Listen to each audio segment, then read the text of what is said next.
तुमचं वडबारा जे आहे, हा वडबारा कसं आहे, सरहद्दीवर आहे. सरहद्दीवर. आणि मग ते इकडे काय लागतं? इकडे दक्षिण म्हणजे दख्खन लागतं. दख्खन. इकडे काय कसं बोलतात आपण? आपण मराठी. म्हणजे काय? तुझं माझं. तुझं माझं. आणि इकडे खाली तू न म्हण. म्हणजे इकडे कुठं येतं मग? आईराणी.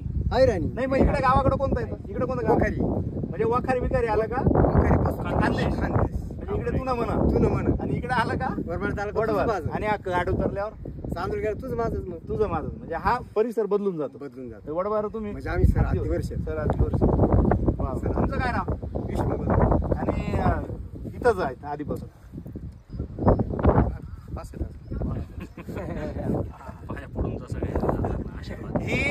ही सगळी माणसं, या सगळ्या डोंगर रांगांमधली, किल्ल्यांमधली ही माणसं म्हणजे चालता बोलता इतिहास आहेत.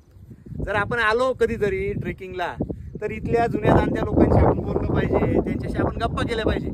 बोलता बोलता ही लोक इतिहास सांगतात, कारण हे आपण इतिहास बघण्यासाठी येतो.